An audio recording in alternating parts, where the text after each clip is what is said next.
ঢেকি দেখেছো? ঢেকি ঢেকি দেখেছো? আচ্ছা এখন তো ঢেকি নেই, এখন সব মিক্সচার মেশিন হয়েছে বাবা ঘরে ঘরে, মানে রোজ যদি মনে করো রোজ পিঠে করে খেতে পারবে। কিন্তু সেই আগেকার দিনে যে ঢেকি ছিল, সেই পৌষ সংক্রান্তিতে যে সেই পিঠে পুলি হবে না, মা যাবে সেই এক সপ্তাহ আগে থেকে বাবা ঢেকিতে চাল কুটাতে। আর যারা যারা ঢেকি দেখেছো দেখবেন একটা এরকম বাঁশ বাঁধা থাকে, তাকে তো, আর দেখবেন ঢেকিতে দুইজন আর দেখবেন একজন ঢেকির গড়েতে বসে, গড়েতে বসে কি করে একবার করে ওই চালটা হোক আর গম হোক একবার করে ঘুরিয়ে ঘুরিয়ে দেয়, কি মা দেয় কি না? তা এইবার দুইজন যে পাত দেয় ওদের শরীরে একটা তাল থাকা চাই, মানে ধুম ধারাক্কা মারলে হবে না, মানে একটা তাল থাকা চাই যেমন পড়বে। আর একজন ঢেকির গড়ের কাছে বসে চালটাকে ঘুরিয়ে ঘুরিয়ে দেয়। হঠাৎ সামনে এসে বল, যাও ভিন্ডি, কি গো তুমি সংসারের কাজ করেই যাচ্ছ? দেখো আমি অফিসে যাবো, আমার জামা কাপড়গুলো রেডি করেছো? তাহলে স্বামী আজকের বড্ড কাজের চাপ, আজকে আমি আর পেরে উঠলাম না, তুমি ওই আল্লাহতে গোছানো আছে, তুমি একটু পড়ে চলে যাও। আবার একটুখানি পরে ছেলে এসে বলছে, আমার স্কুলে যাবো, তাড়াতাড়ি খেতে দাও, তাড়াতাড়ি খেতে দাও। বলছে, বাবা আমার হাত জোড়া, বড্ড কাজের চাপ, তুই আজকের একটু ওই অন্ন ব্যঞ্জনটা বেড়ে তুই খেয়ে চলে যা। এত কিছু কথা বললো মা, বলো তো বাবা মনটা কোথায় আছে? মন ফোনের দিকে। মন ফোনে থাকবে কেন? আমি এখানে ঢেকি কথা বলছি, ফোনে চলে গেল। আমার কোথায় আছে?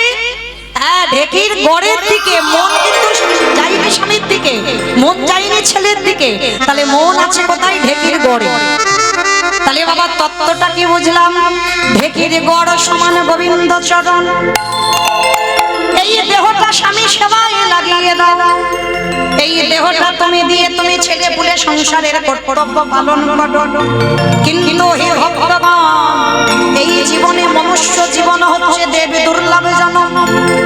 এই 84 লক্ষ জনি ভ্রমণ করি, 4 লক্ষ বার সাধে দুর্লভ জন্ম। 80 লক্ষ বার হয়ে গেল, 4 লক্ষ বার মানব জন্ম। ওরে কলির জীব, সংসার তারা করছে যদি ঢেকির গড় সমান গোবিন্দ চরণে মন দিয়ে, দেহটা দিয়ে স্বামী সেবা করো, দেহটা দিয়ে ছেলে সেবা করো, দেহটা দিয়ে সমাজের কর্তব্য পালন করো। কিন্তু খবরদার, যদি ওই গড় থেকে মনটা যদি একবার চলে যায়, তাহলে বাবা ঢেকি হাতে পড়বে, আর হাতে পড়লে নিতাই গৌর হরি বল। তাহলে মায়েরা, তাহলে সার কখন বলবো? যারা কৃষ্ণ চরণে সমর্পিত হয়ে দেহটা শুধু সংসারে রেখে কর্তব্য পালন যদি করতে পারো, তারাই একমাত্র বলবে আমি করেছি সংসার। আর বাদ বাকি যারা যারা করছো, যেমন জড় জগতের সংসার হয়, বলবি আমি সংসেজেছি, কিন্তু সার এখনো হয়ে। কেমন? তাহলে মায়েরা কি বুঝলাম?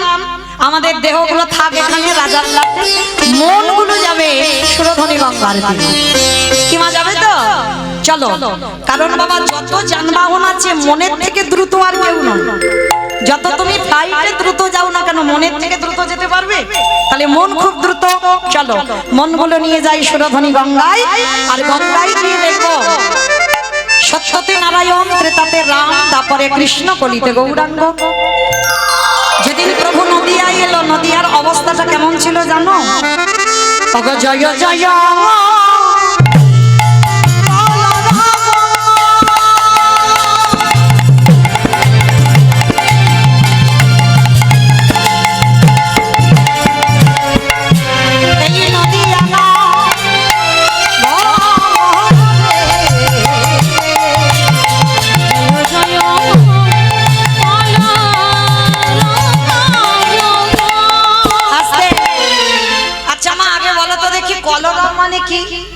মারামারি। মারামারি কলরা মানে মারামারি, কলরা মানে হ্যাঁ চিৎকার চেঁচামেচি গন্ডগোল হইচই, সেটা মহাজনের ভাষায় বলছে কলরব।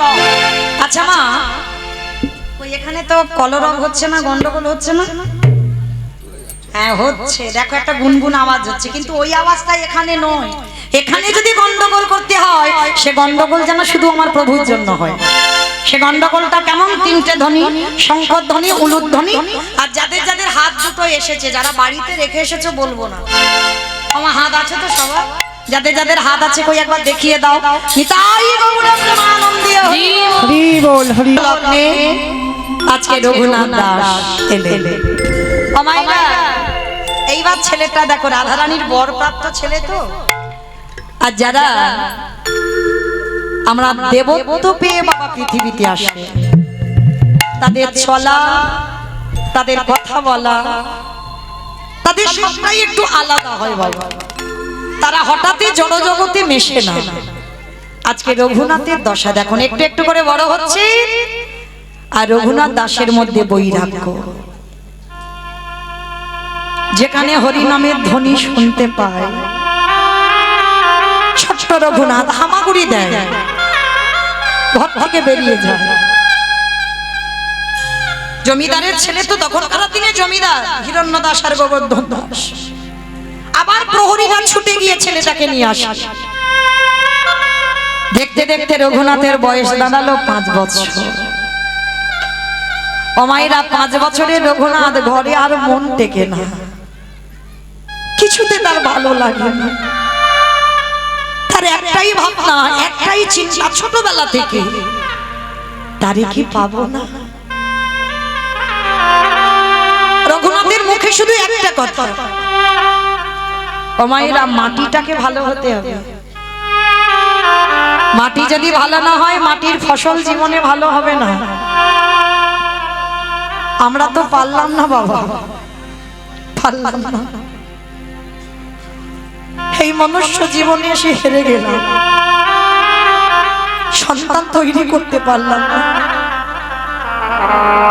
রঘুনাথ ছোটবেলা থেকে এতটুকুর জন্য তার কোনো বিষয়ে লোভ লালসা কিছু ছিল না।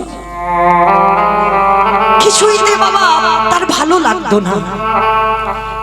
জমিদাররা রাজ পালঙ্কে ঘুমায়, রঘুনাথ যেন সেখানে ঘুমোতে দ্বিধাবো, সবসময় মাটিতে গড়াগড়ি যেত।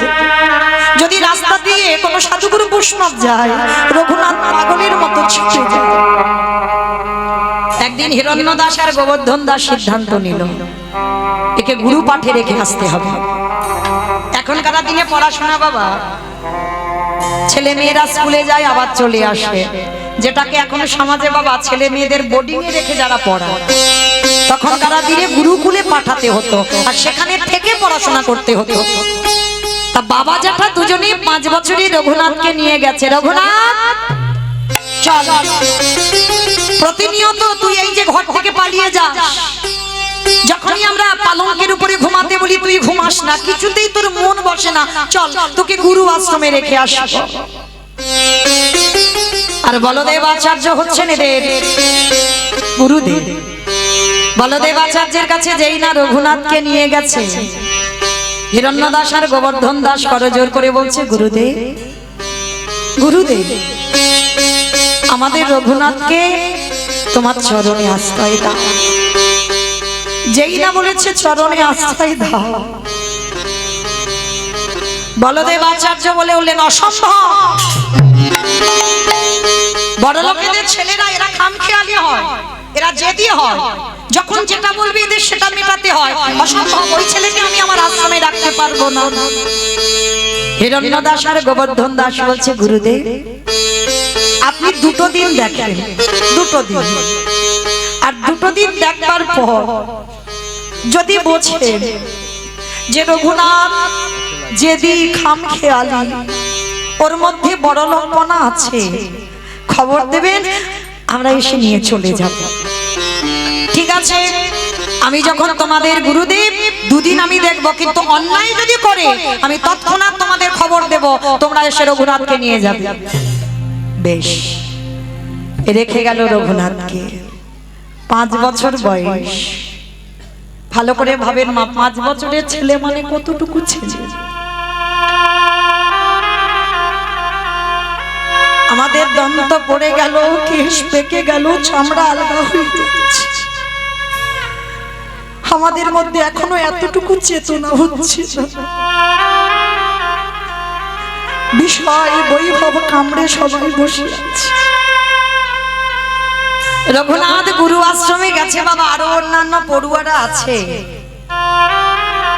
আর তখনকার আর পড়াশোনা বলতে শাস্ত্র নিয়ে আলোচনা, ভাগবত নিয়ে বসেছেন বলদেব আচার্য। ছোট্ট ছোট্ট ছেলেদের বোঝাবার জন্য বাংলাতে বোঝাচ্ছে, শ্লোক বলি বাংলাতে বোঝাচ্ছে। আর সমস্ত পড়ুয়ারা ছোট ছোট তো, তারা গল্প গুজব হাসি ঠাট্টা করছে। মানে গুরুদেবের বলার দরকার বলে যাচ্ছে, আর তারা বসার দরকার বসে আছে। আর রঘুনাথ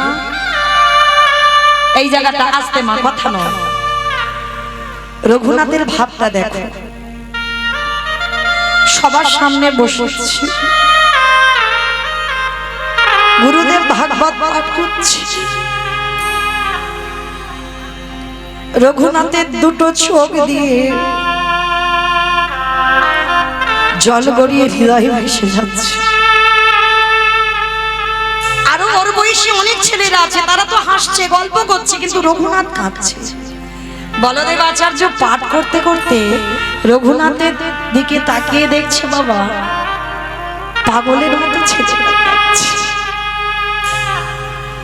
ভাগবত রেখে রঘুনাথকে কোলের উপরে বসিয়েছে, ছোট তো। হ্যাঁ রে রঘুনাথ, বাবা মায়ের জন্য মন খারাপ হচ্ছে না?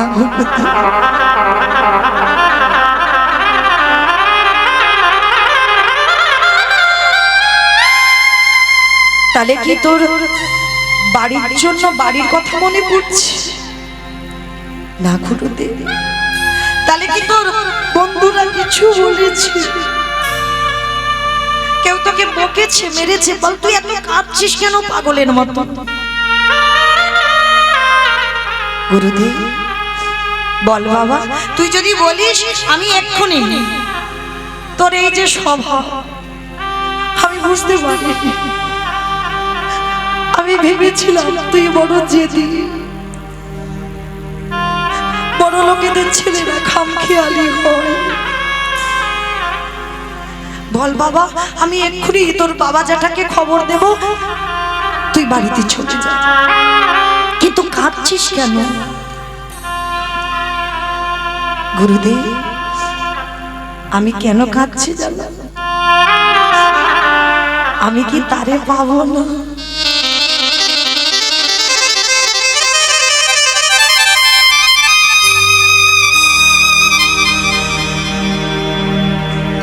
কার কথা বলছিস বাবা? কে সে? বলো না, আমি কি তারে পাবো না? গুরুদেব এখনো পর্যন্ত বুঝতে পারছি না, তারে পাবো না সেটা কে? খোকা, তুই কার পাবার জন্য কাঁদছিস? গুরুদেব আমি কি কোনোদিন কৃষ্ণ চরণ পাবো না? ওগো গুরুদেব,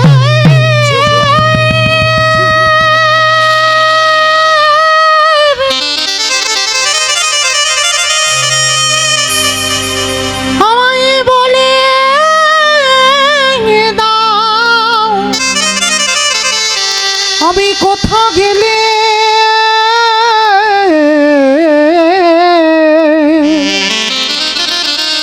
আমি কোথা গেলে কৃষ্ণ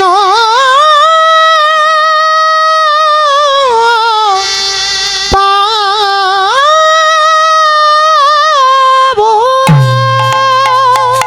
রঘুনাথ, রঘুনাথ, এইটুকু বয়সে তুই কৃষ্ণ পাবার জন্য কাঁদছিস?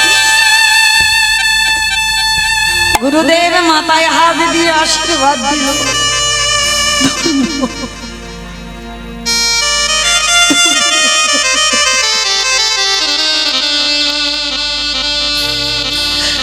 এত অল্প বয়সে বিষয়ে বৈভব ত্যাগ করি কৃষ্ণ পাওয়ার জন্য কান্না। আশীর্বাদ করি বাবা, সত্যি যদি তোর গুরুদেব হই, তুই কৃষ্ণ চরণ পাবি। পাবো, পাবো গুরুদেব, আমি পাবো কৃষ্ণ চরণ। পাবি বাবা, পাবি। ছোটবেলা থেকে রঘুনাথ যেন একটু পাগল পাগল ভাব। যারা আমার কৃষ্ণকে ভালোবাসে এই সমাজ তাদের পাগলই বলে। যারা কৃষ্ণ চরণে দেহ মন প্রাণ সমর্পণ করে এই সমাজ তাদের পাগল বলে আখ্যা দেয়। রঘুনাথ সবসময় বাবা যেন পাগল পাগল ভাব। যাকে দেখতে পায় তাকে ধরে বলে, বলো না বলো না, আমি কি তারে পাবো, আমি কি তারে পাবো না। কৃষ্ণ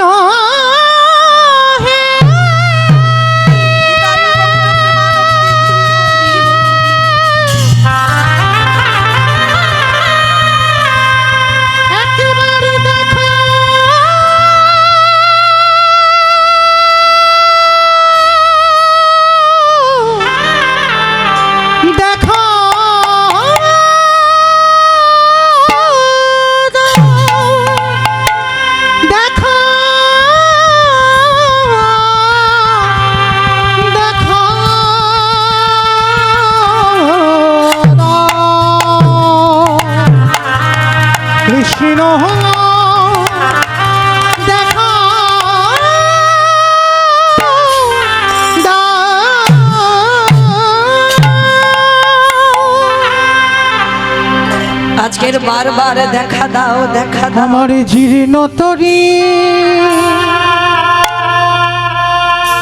ছেড়ে দিলাম,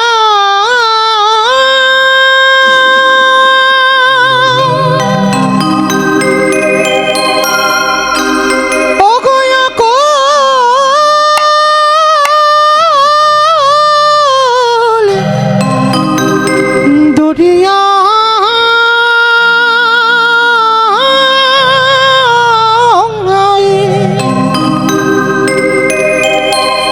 আমার দয়াল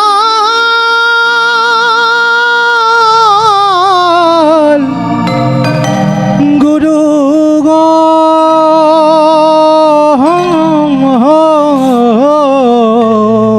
এবার তোমার চরণে আশ্রয় একবারে পৌঁছাইয়া দিও কিনারা। আমার জীর্ণ তরি ছেড়ে দিলাম,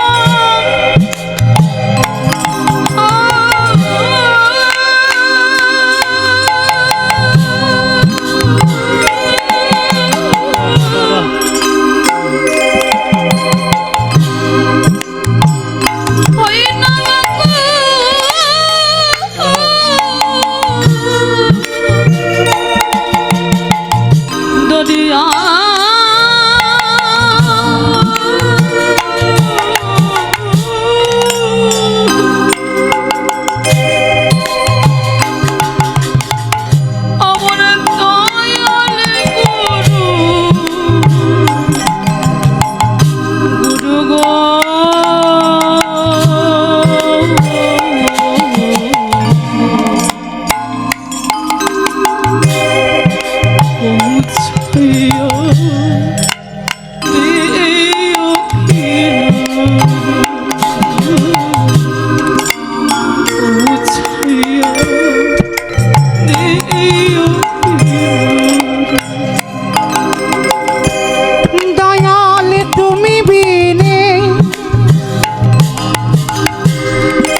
আমার দাড়ি মাছি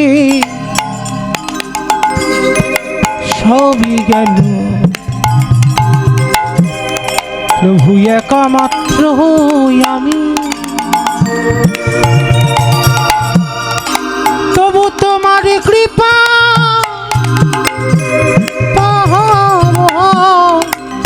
বলে দয়া আজ আশায় বসে আছি। দাড়ি মাছি সবই গেল, একা মাত্র বাকি, তবু তোমার কৃপা বলে দয়া আশায় বসে আছে আমি, আশায় বসে আছি। ওগো তুমি হয় আমারে বাড়ির নেই,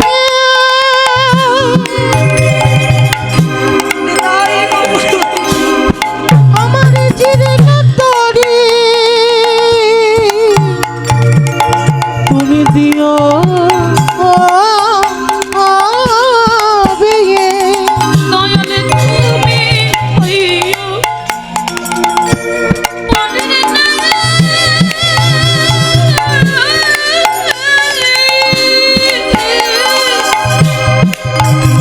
আমারে যেতে তোরি নিও ও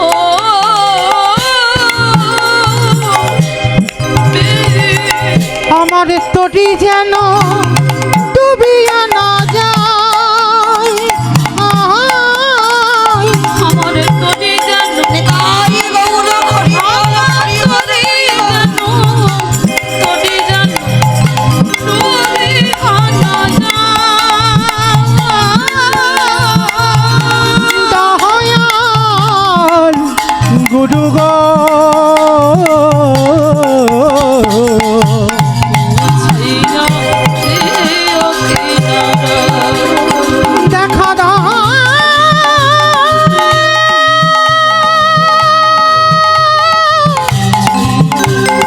দেখা দাও, দেখা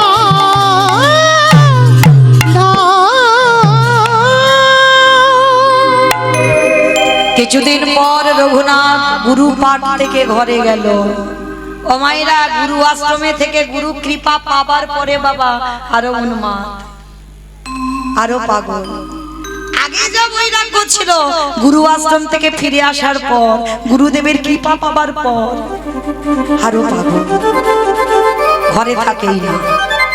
প্রহরীরা গিয়ে আবার রঘুনাথকে টেনে আনে। শেষে বাবা হিরণ্য দাস আর গোবর্ধন দাস সিদ্ধান্ত নিল, ওকে বন্দি করে রাখো, যেটা প্রহ্লাদের বাবা করেছিল। ওকে বেঁধে রাখো কারাগারে, ওর জন্য আমরা পাগল হয়ে যাচ্ছি। যখন তখন বাড়ি থেকে চলে যাই, যখন তখন কাউকে কিছু না বলে আবার প্রহরীরা গিয়ে ওকে ধরে আনে, ওকে বন্দি করো, ওকে শিখলে দিয়ে বেঁধে রেখে দাও কারাগারে। যারা ভগবানের পদ অবলম্বন করে তারা কোনোদিন বাবা রেগে যায় না। রঘুনাথ হাসি আর বলে, বাবা জেঠু ঠিক বলেছ, ঠিক বলেছ। আজকে থেকে আমি কারাগারে থাকবো, কেন জানো? নিরজন জায়গা না হলে কৃষ্ণ ভজন হয় না।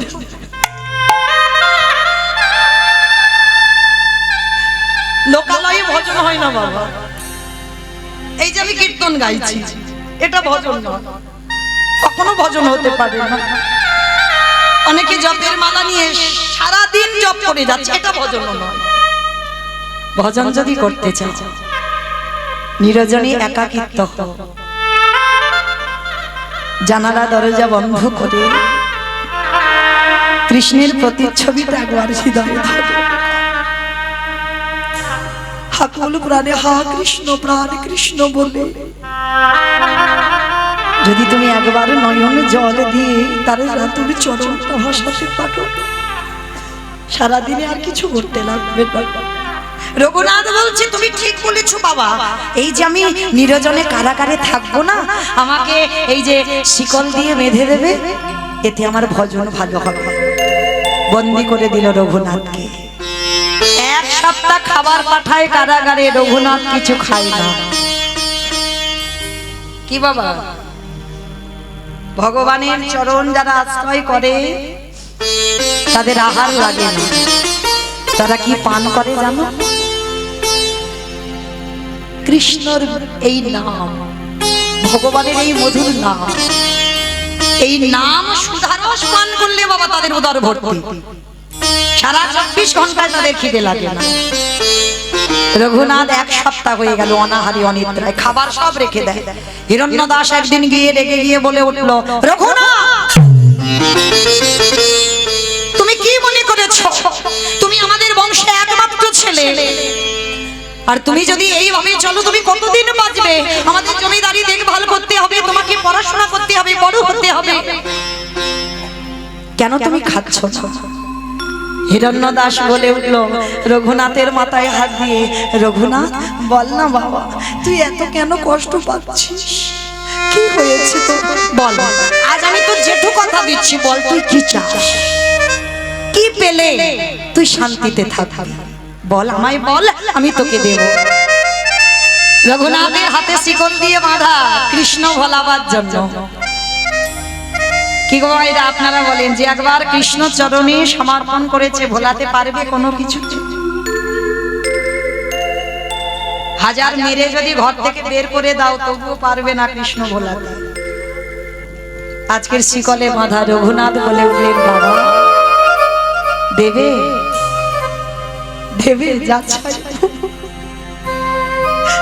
দেব দেব, বল বল কি চাস, কিন্তু কাঁদিস না বাবা, কাঁদিস না, বল কি চাস।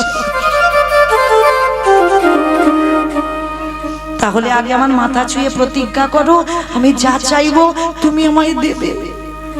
ত্রিসত্য অঙ্গীকারে আবদ্ধ দাও। রঘুনাথ নিজের উত্তরিয়াটা পেতে, জমিদারের ছেলে হয়ে পরনে পোশাক কি জানো? একটা বহির্বাস আর একটা অন্তর্বাস। আঁচলটা পেতে দিয়ে বলছে, জেঠু দাও, কৃষ্ণ এনে দাও আমারে, কৃষ্ণ এনে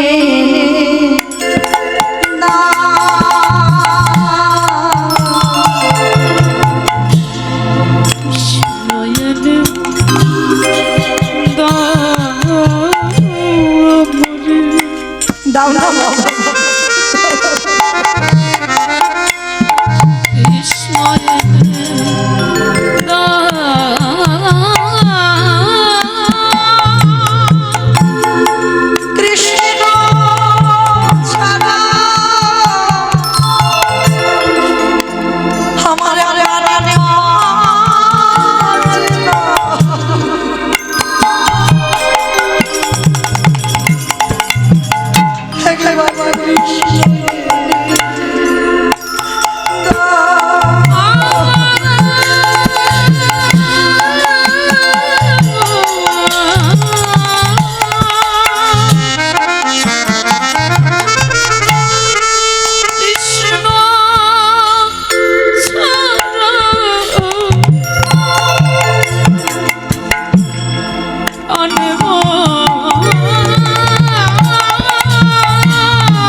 কৃষ্ণ এনে দাদা কৃষ্ণ জেনে দাও আমার এনে দাও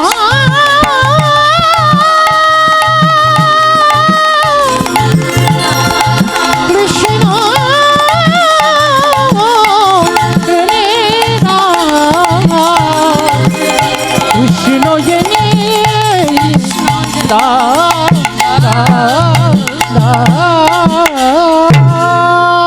গুরুদেব বলদেব আচার্য খবর পেয়েছে রঘুনাথ এক সপ্তাহ খাচ্ছে না। বলদেব আচার্য এসে বলেন রঘুনাথ, আমি শুনলাম তুমি খাওয়া দাওয়া ত্যাগ করেছো, কেন তুমি এত পাগলের মতো কৃষ্ণ কৃষ্ণ বলে কাঁদছো? শোনো রঘুনাথ, তুমি হাজার হাজার জন্ম কৃষ্ণ বলে কাঁদলে পাবে না, কারণ তুমি ভুলে যাচ্ছ ওগো রঘুনাথ, রাধা কৃষ্ণ একই অঙ্গ মাধুরী দেহ ধনী, দেহধনী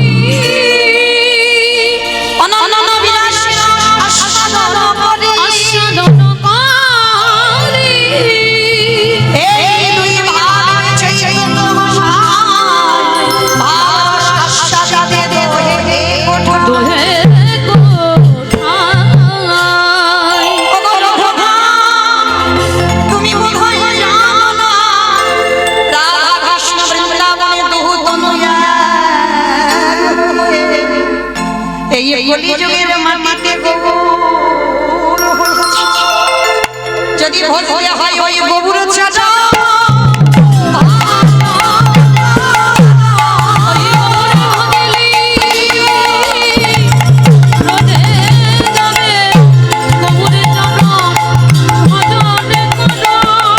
আস্তে গুরুদেব, তার মানে তুমি বলছো আমার গৌর ভজন করতে হবে? হ্যাঁ, শোন, নদিয়ার মাটিতে ছুটে যা।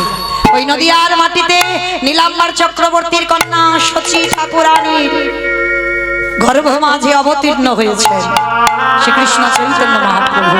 তিনি হচ্ছেন রাধা কৃষ্ণ একাত্মা হয়ে কলিযুগে গৌরাঙ্গ হয়েছে। কাঁদতে যদি হয় গৌর বলে কাঁদ। যেই না রঘুনাথ শুনেছে, সঙ্গে সঙ্গে বাবা হিরণ্য দাস আর গোবর্ধন দাস নিয়ে গেছে রঘুনাথকে ধরে নবদ্বীপের মাটিতে।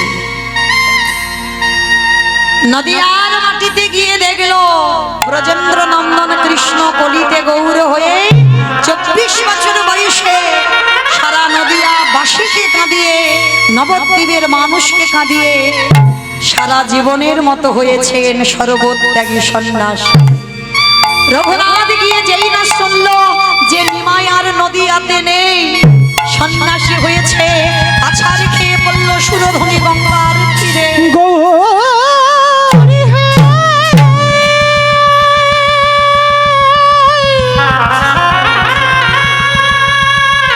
দেখা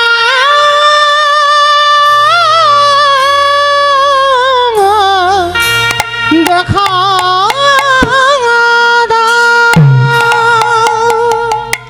নদিয়ার মাঝে নিমাই নেই, খবর পেল হা গৌর প্রাণ গৌর বলে কাঁদছে। হিরণ্য দাস আর গোবর্ধন দাস বলল, খোকা চল ফিরে চল, আর তো কাঁদলেও পাবি না বাবা। যে সন্ন্যাসী হয় জন্ম ভিটাতে আর ফেরে না, স্ত্রী বদন দর্শন করে না। চল ফিরে চল, আর নিমাইকে দেখতে পাবি না। যদি কোনোদিন আসে, আমি কথা দিলাম, আমি যদি খবর পাই আমি তোকে নিয়ে আসবো। ফিরে গেল রঘুনাথ আবারও ঘরে।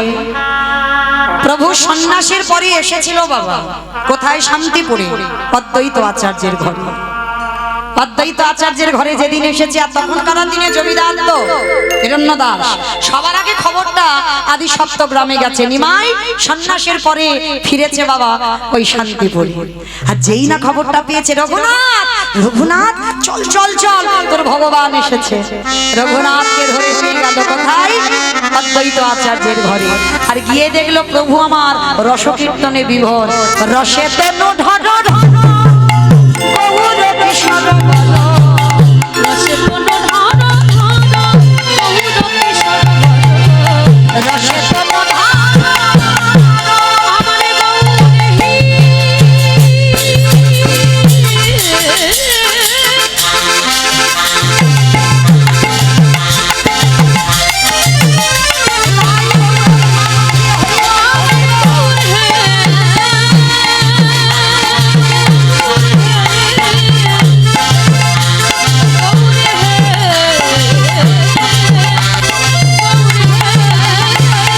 রসে তনু ধর ধর গৌর কিশোর বর দেবী নাম শ্রীকৃষ্ণ চৈতন্য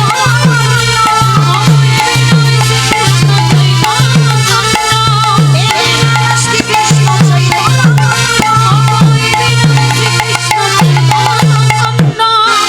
এ শ্রবণে গুরু কথা কহিতে এ শ্রবণে গুরু কথা কহিতে ব্যথা এ শ্রবণে গুরু কথা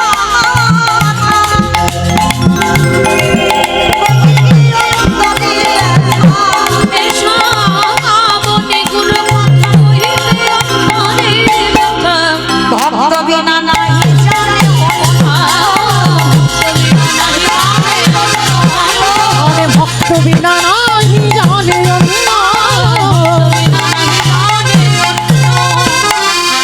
ছুটে গিয়ে একেবারে গৌর চরণে আছাড় খেয়ে বললেন গৌরে হে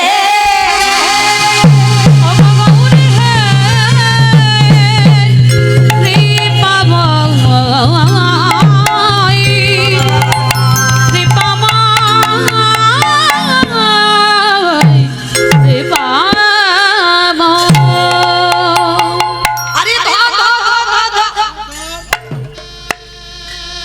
এই পৃথিবীর মাটিতে বাবা নামাচার্য হরিদাস ঠাকুর ছিল বাবা 3 লক্ষ নাম জপ করত 3 লক্ষ ওনার মতো জপ আর কেউ করতে পারবেন না আর আরেকজন ভক্ত ছিল পৃথিবীর মাটিতে সব থেকে বেশি সৎসঙ্গে দণ্ডবত প্রণাম করত রঘুনাথ দাস দণ্ডবত প্রণাম মানে মা বোঝো তো মানে শুয়ে পড়ে প্রণাম আমরা নারী জাতি আমাদের কিন্তু শুয়ে পড়ে প্রণাম নিষিদ্ধ আমাদের পঞ্চাঙ্গ প্রণাম মানে 5টা অঙ্গ মাটিতে ঠেকবে আর যারা পুরুষ তাদেরকে একেবারে মাটিতে দণ্ডবত প্রণাম এটা রঘুনাথ দাস পৃথিবীতে যত যত ভক্ত আছে ওনার থেকে বেশি কেউ কোনোদিন করতে পারবে না এইবার দণ্ডবত প্রণাম করলো আর যেই না দণ্ডবত প্রণাম করলো রঘুনাথকে তুলেই রঘুনাথের নয়নে যেই না প্রভু নয়ন দিয়েছে ওই যে বললাম ভক্ত চিনবে নয়নে সঙ্গে সঙ্গে গৌর হরি বললেন এই তো সেই বীজ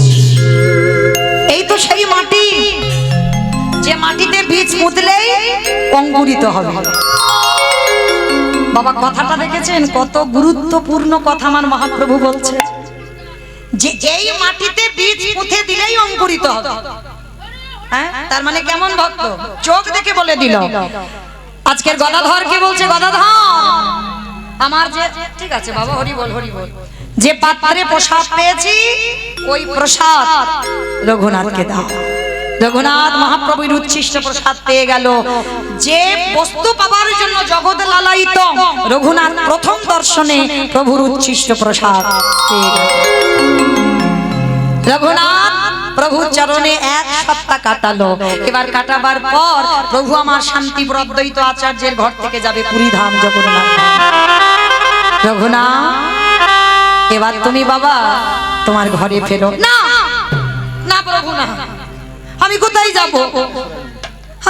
যাব আমি তো তোমার চরণে এসেছি না রঘুনাথ এখনো তোমার সেই বৈরাগ্য হয়নি ভালো করে শুনবেন এই জায়গাটা খুব দরকার মহাপ্রভু শিক্ষা দিচ্ছেন এটা আমার কথা নয় মহাপ্রভু রঘুনাথকে বলছে মর্কট বৈরাগ্য ধারণ করবে না বাবা মর্কট বৈরাগ্য মানে মর্কট মানে কি বানর মর্কট মানে বানর বানর হচ্ছে ভোগী বাবা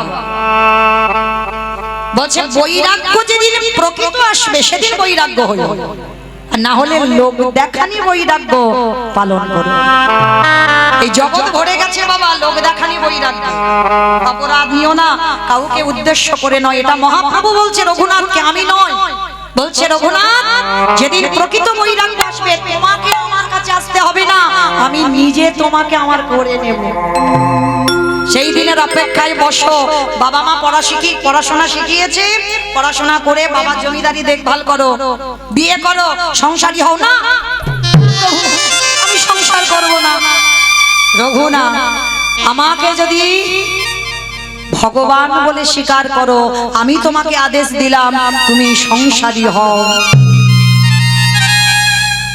প্রভু তবে কি আমি কৃপা পাবো না পাবে যেদিন আমি বুঝবো তোমার প্রকৃত বৈরাগ্য এসেছে, সেদিন আমি তোমাকে চিরজনমের মতো আমার চরণে আশ্রয় দেব। তাই গৌর হরি বল, হরি বল, হরি বল। রঘুনাথ প্রভুর চরণ থেকে ফিরছে নৌকাতে করে, আর ফিরতে ফিরতে বাবা একটা জায়গায় দাঁড়িয়েছে, মানে হাজার হাজার লোক, মানে একটা মেলা। যে মেলাটা কোথায় জানো? পানিহাটির মেলা। রঘুনাথ গিয়ে দেখছে অনেকে গেছেন বাবা পানিহাটির মেলা, হ্যাঁ, যেখানে চিড়ে দই মিষ্টি খাওয়ানো হয়, মানে যেমন এই অন্নকূট হয়, মানে অন্নকূট মানে অন্নের পাহাড়। আর যারা গেছেন এই পানিহাটিতে বাবা চিড়ে আর দইয়ের পাহাড় হয়। হ্যাঁ, তা রঘুনাথ গিয়ে দেখছে বাবা এত ভক্ত, এত লোক, এত ভিড়, কি করে দেখি তো একবার। নৌকা থেকে নেমে দেখছে বাবা, খবর পেল ওখানে আমার গৌর সুন্দরীর বড় দাদা নিতাই চাঁদ এসেছে। আর রঘুনাথ গিয়ে সাষ্টাঙ্গে ধন্যবাদ প্রণাম করেছে নিতাই চাঁদকে। আর যেই না প্রণামটা করেছে, নিতাই চাঁদ বলে উঠলেন, আরে চোর চোর চোর চোর। আমার চোর বললো কেন? রঘুনাথকে তো সবাই চেনে, ও জমিদারের ছেলে, আর ও স্বভাব সবাই জগতে জানে। আর নিতাই চাঁদ বলছে ও চোর। ভক্তরা বলছে প্রভু, এই এই আমাদের রঘুনাথকে তুমি চোর বলছো কেন? বলে ও চুরি করেছে। বলে চুরি করেছে? বলে হ্যাঁ। কি চুরি করেছে প্রভু? বলে শোনো, ও কি চুরি করেছে জানো? নিতাই পদ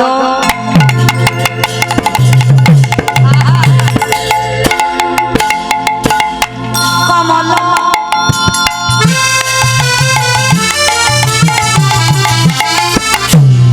অগগতি চন্দ্র সুশীতলা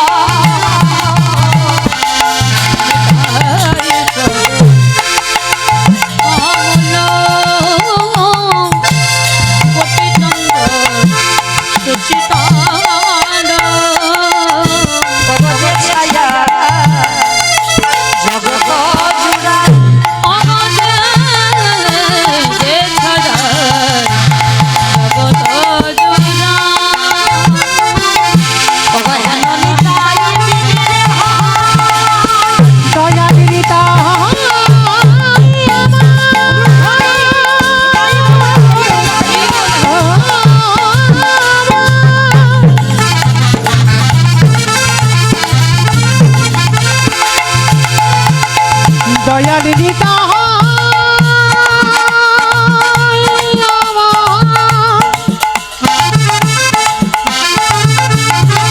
দয়াল নিতাই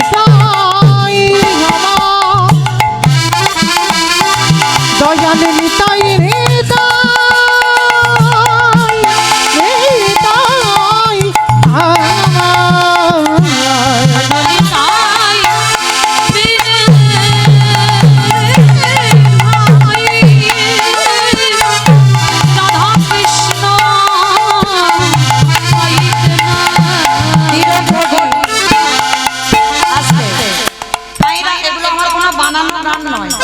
মহাজনী কথা বলি, বৈষ্ণব কথা বলি।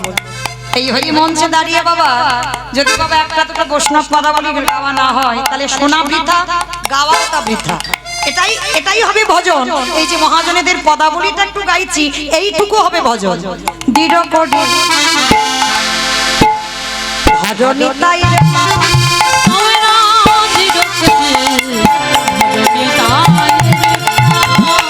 বলি ভজ ভজ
যে ভক্তের নাম হলো রঘুনাথ দাস গোস্বামী। এই রঘুনাথ দাস যার জন্ম হয়েছিল বাবা হুগলি জেলায়। এই হুগলি জেলার মাটিটা বড় বাবা ধন্যাতি ধন্য মাটি। ওই হুগলি জেলার মাটিতে বাবা তারকেশ্বর, হুগলি জেলার মাটিতে বাবা ওই শ্রীপাঠ রয়েছে, মানে যার শ্রীপাঠ বাবা যিনি আজকের অভিরাম ঠাকুর, যিনি ছিলেন ব্রজের শ্রীরাম সখা। সেই শ্রীরাম সখা কলিযুগে হয়েছেন অভিরাম ঠাকুর। আছে বাবা হুগলি জেলায়, জায়গাটার নাম হলো কৃষ্ণনগর, মানে যেটা নদিয়া কৃষ্ণনগর নয়, হুগলি জেলায় কৃষ্ণনগর আছে। আর ওই কৃষ্ণনগরে একটা পাঠ আছে শ্রীপাঠ, যেটা হচ্ছে অভিরাম ঠাকুরের শ্রীপাঠ হুগলি জেলায়। আবার এই হুগলি জেলায় আদি সপ্তগ্রামে জন্ম নিয়েছিল রঘুনাথ দাস। আবার অনেক অনেক ভক্তরা বলে বাবা দাস রঘুনাথ। মায়েরা আর কথা নয়, এইবার একটু শান্তভাবে আস্বাদন করবে। এই যে রঘুনাথ দাসের বৈরাগ্য, বাবা বৈরাগ্য মানে বাবা সংসার ধর্ম ত্যাগ করে সন্ন্যাস নিয়ে বাবা চলে যাওয়া নয়। এই লীলাটা শুনলে বুঝতে পারবেন বাবা সংসারে থেকে বৈরাগ্য পালন করা যায়। ওই যে প্রথমে বললাম না ঢেকি, ঠিক ওই রকম সংসারে থাকতে হবে। কলিযুগে সংসার ধর্ম বড় ধর্ম বাবা, যার জন্য দেবর্ষি নারদ কলিযুগে হলো শ্রীবাস পণ্ডিত। সংসার করলো, শুধু সংসার নয়, একটা কৃষ্ণদাস সন্তান হলো, মালিনীকে বিবাহ করলো, সংসারই হলো। কলিযুগে মহাপ্রভু বলছে সংসারে থেকে ভজন করো, সংসার থেকে চলে গিয়ে নয়। তবে বাবা মহাপ্রভু এই যে রঘুনাথ দাসকে দিয়ে শিক্ষা দিয়েছেন বৈরাগ্যটা কেমন, বিষয়সু অনাসক্তি। এই বিষয়সু অনাসক্তি মানে কি বাবা, কোন বিষয়ে কথা বলছে? কথা নয় মা, ভালো করে একটু হৃদয়ঙ্গ করবেন। কোন বিষয়ে কথা বলছে? বিষয় বলতে আপনারা কি বোঝেন? জায়গা জমি টাকা পয়সা বাড়ি গাড়ি, এগুলো কি বিষয় বলে? কিংবা আমরা গ্রামাঞ্চলের মানুষ যারা পড়াশোনা বেশি করি না, গ্রন্থ পড়ি না, তারা তো বলবে বিষয় মানে টাকা পয়সা, বিষয় মানে জায়গা জমি, এটা তো বিষয়। কিন্তু মহাপ্রভু বলছে এই বিষয়ের কথা নয়। কোন বিষয়ের কথা বললেন? আমাদের এই দেহের ইন্দ্রিয়ের বিষয়। ভালো করে শুনবেন মা, সংসারে থেকে বৈরাগী হওয়া যায়, কিন্তু বাবা এ মানাটা বড় কঠিন।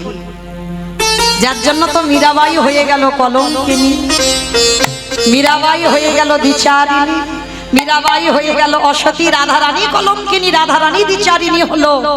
তাহলে আপনারা যারা মীরাবাই চরিত্র জানেন, সত্যি কি মীরাবাই কলঙ্কিনী ছিল?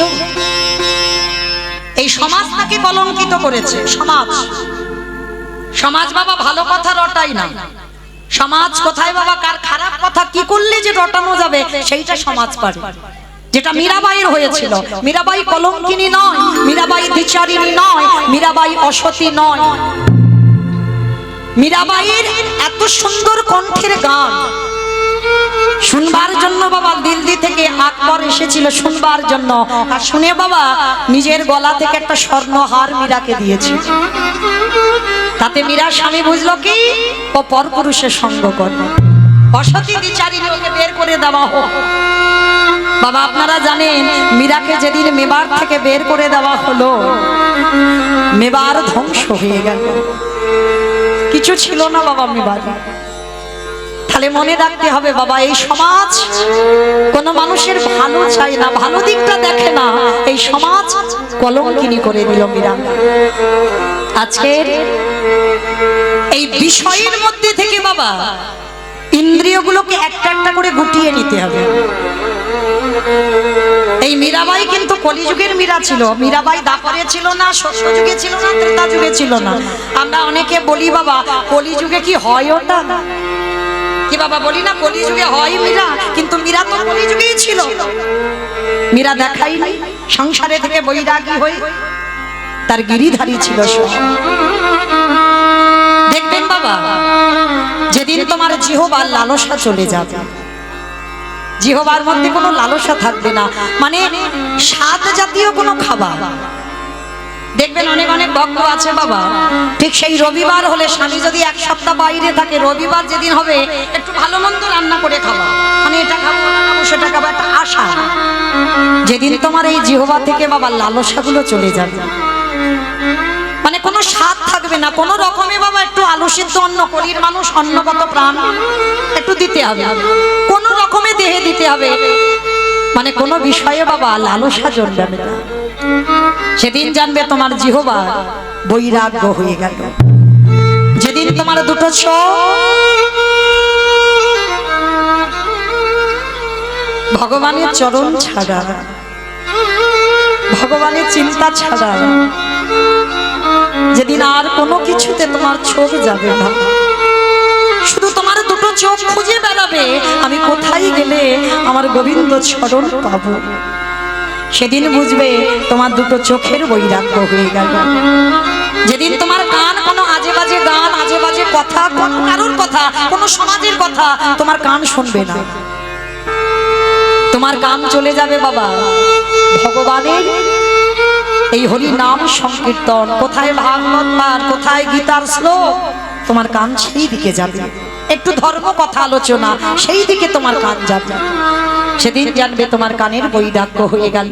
যেদিন তোমার দেহ স্পর্শ থেকে চলে যাবে, তোমাকে নারী স্পর্শ করলো কি পুরুষ স্পর্শ করলো তুমি বুঝতে পারবে না, তোমার মধ্যে কোনো অনুভূতি কাজ করবে না, সেদিন জানবে তোমার দেহের বৈরাগ্য হয়ে গেল। আর যেদিন তোমার মন সব চিন্তা থেকে দূর, শুধু তোমার মনে একটাই চিন্তা থাকবে, আমি কি তারে পাবো না। এই যে কথাটা বাবা আমার কথা নয়, রঘুনাথ দাস বলেছিল, আমি কি তারে পাবো না। মন সব সময় কৃষ্ণ পাবার জন্য কাঁদবে, সেদিন জানবে তোমার মনেরও বৈরাগ্য হয়ে গেল। এই রঘুনাথ দাস বাবা ছিল গোবর্ধন দাস, জ্যাঠামশাই ছিল হিরণ্য দাস। যেমন রামের কথা বললে বাবা লক্ষণের কথা এসে যায়, দেখবেন রাম রাম উচ্চারণ করলেই পাশে যেন লক্ষণটা এসে যায়। এদের এমন ভাই ভাইয়ের সম্পর্ক। আমাদের মতো বাবা লাঠালাঠি করার ভাই ভাই ভাই নয়, জায়গাতে শিল পোথার ভাই ভাই নয়, জায়গা জমি ভাগাভাগি করার ভাই ভাই নয়। যদি এরকম ভাই হতো তাহলে বাবা 14টা বছর ভরত রামচন্দ্রের খরম যুগল সিংহাসনে রেখে নিচেতে ভরত বসে 14 বছর খরম সেবা করত না। এরা হলো ভাই। আর যার জন্য প্রতিদান দিয়েছিল আমার রঘুপতি রামচন্দ্র, কৃষ্ণ অবতারে কৃষ্ণ হলো, আর ওই ভরত হলো সুদামা বন্ধু। 14 বছরে যেমন রামের খরম সেবা করলো, আর সেই ভরত দাপরেতে সুদামা হয়ে যেদিন দ্বারকায় গেল, আমার কৃষ্ণ ভগবান 14 বছরের ঋণ শোধ করবার জন্য নিজের হাতে সুদামার চরণ যুগল ধৌত করলো। তাই গৌর হরি বল হরি বল হরি বল। শুধু চরণ ধোয়ালো নয়, সেই চরণ ধৌত করা জল আমার ভগবান পান করলো। পান করে বলেছিল, সুদামা মনে পড়ে 14 বছর তুই সিংহাসনের নিচে বসে আমি জ্যেষ্ঠ বলে আমাকে সম্মান দিতে তুই আমার খরম যুগল সিংহাসনে রেখেছিস। পারবেন বাবা এমন একটা ভাই দেখাতে? এই রামায়ণ বলো মহাভারত বলো বাবা, সবটাই সমাজ শিক্ষা। রামায়ণ যারা পড়েছেন বা যারা একটু হৃদয়ঙ্গ করেছেন, রামচন্দ্র কিন্তু শিখিয়েছেন একটা স্বামী হয়ে স্ত্রীকে কেমন সম্মান করতে হয়। রামচন্দ্র শিখিয়েছে একজন সন্তান হয়ে পিতামাতাকে কেমন করে শ্রদ্ধা ভক্তি করতে হয়। রামচন্দ্র শিখিয়েছে একজন দাদা হয়ে ছোট ভাইদের কেমন ভালোবাসতে হয়। রামচন্দ্র শিখিয়েছে একজন দেশের রাজা হয়ে দেশটাকে কেমন করে চালাতে হয়, প্রজাদের কেমন করে ভালোবাসতে হয়, সেটা আমার রামচন্দ্র অযোধ্যায় বসে শিক্ষা দিয়েছে। কিন্তু বাবা আমরা সেই ভালোগুলো তো কেউ দেখি না, পড়তে হয় পড়ে চলে যায়।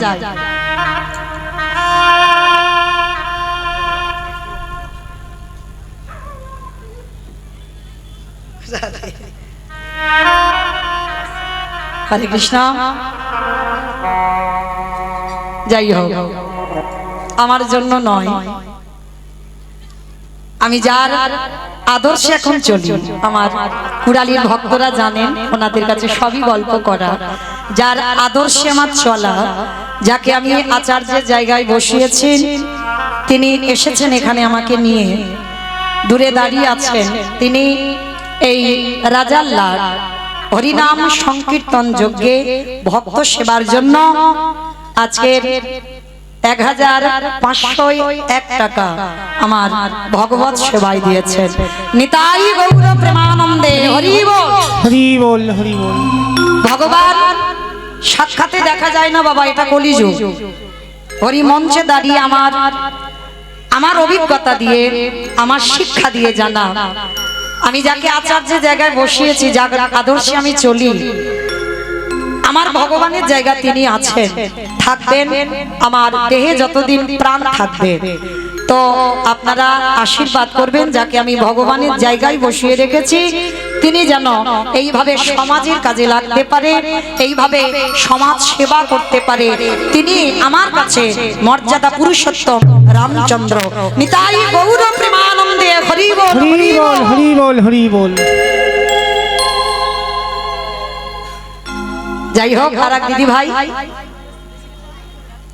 বেশি কিছু আনেননি, তো 200 টাকা এনেছেন আমার এই হরিনাম যজ্ঞের জন্য, ভগবত সেবার জন্য 200 টাকা আমার এই দিদি ভাই দিলেন। নিতাই গৌর প্রেমানন্দে হরি বল, হরি বল, হরি বল। ওই যে আপনাদের কাছে একটা বললাম, ধর্মকে যে আঁকড়ে ধরে স্বয়ং ধর্ম তারে রক্ষা করে। আমি জগৎ সংসারে সেই ধর্মটাকে আঁকড়ে ধরে আমি সামনের জীবনে চলতে চাই। আপনারা আশীর্বাদ করবেন, পরবর্তী দিনে আমি যেন সেই ধর্মটাকে আশ্রয় করে বেঁচে থাকতে পারি। নিতাই গৌর প্রেমানন্দে হরি বল, হরি বল, হরি বল। তাহলে বাবা, আজকে সেই রঘুনাথ দাস জন্ম নিয়েছিল কোথায়? আদি সপ্তগ্রাম। বাবা গোবর্ধন দাস, জ্যাঠামশাই হিরণ্য দাস।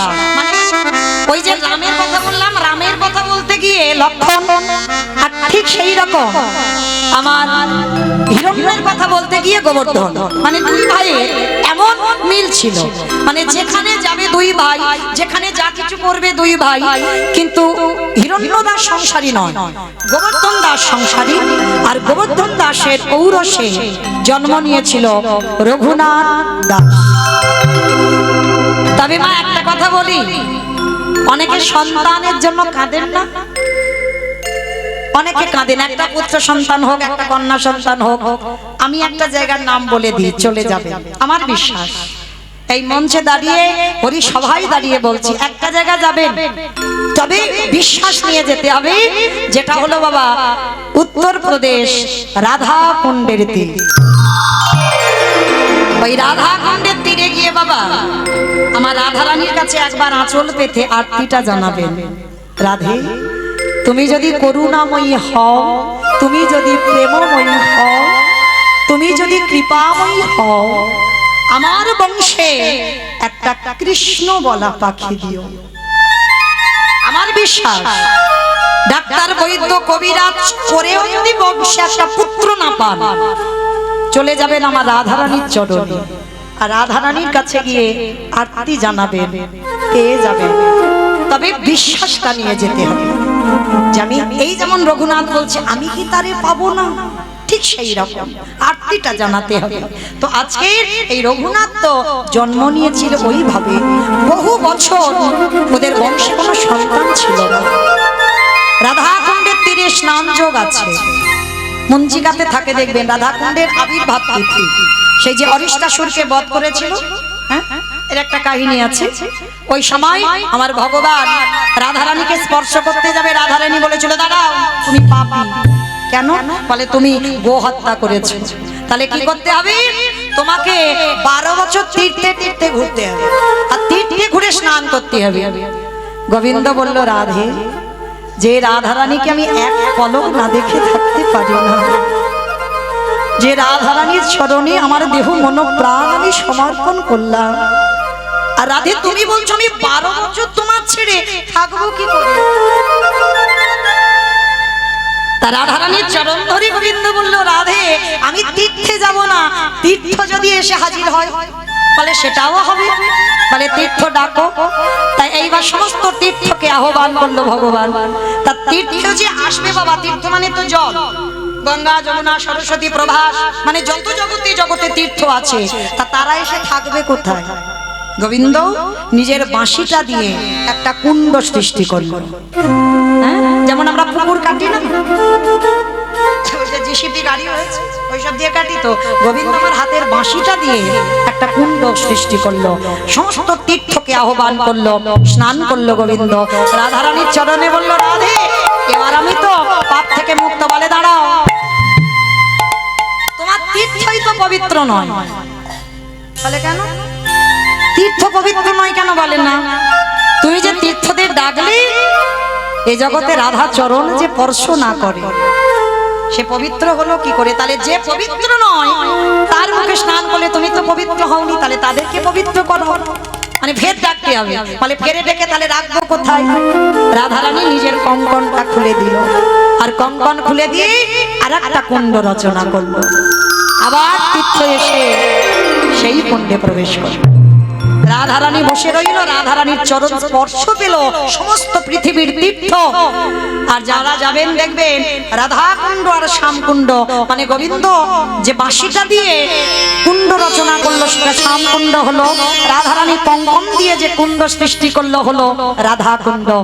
আর এই রাধা কুণ্ড শ্যাম কুণ্ড মাঝখান দিয়ে ছিদ্র করে দেওয়া হলো, কারণ যতক্ষণ না রাধা কুণ্ডের জল শ্যামকুণ্ডে যাবে ততক্ষণ শ্যামকুণ্ডের জল পবিত্র হবে।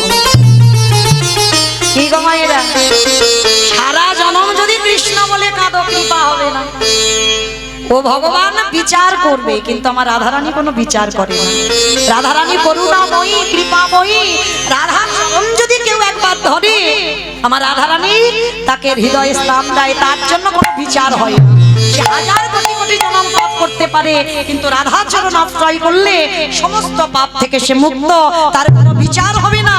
আমার রাধারানী সেই ভক্তকে হৃদয়ে স্থান দিয়ে দেয়। তাই গৌরমান হরি বল, হরি বল। তাই সেই রাধা কুণ্ডে আমার মানত করে রঘুনাথ দাসের জন্ম হয়েছিল। কোথায়? রঘুনাথ যেখানে জন্ম নিল, আদি সত্য গ্রামে জন্ম নিল দাস রঘুনাথ।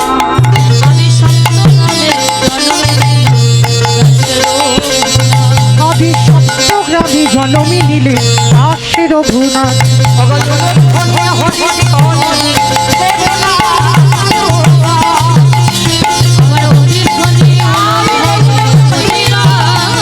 এবারে হরিধ্বনি হলো ধ্বনি, হরি নাম ভুবন।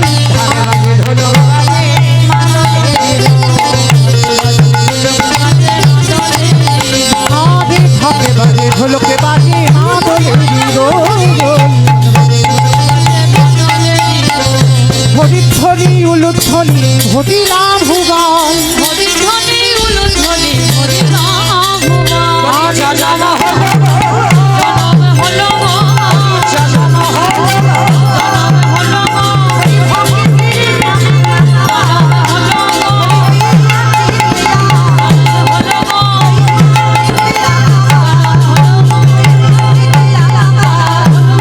জনমে হলো গো শুভ দিন শুভক্ষণ শুভ। আমায়রা কই দেখি একটু প্রেম সে উলুধ্বনি কলরাটা দেখে একবার তোলো। আজ জয় জয়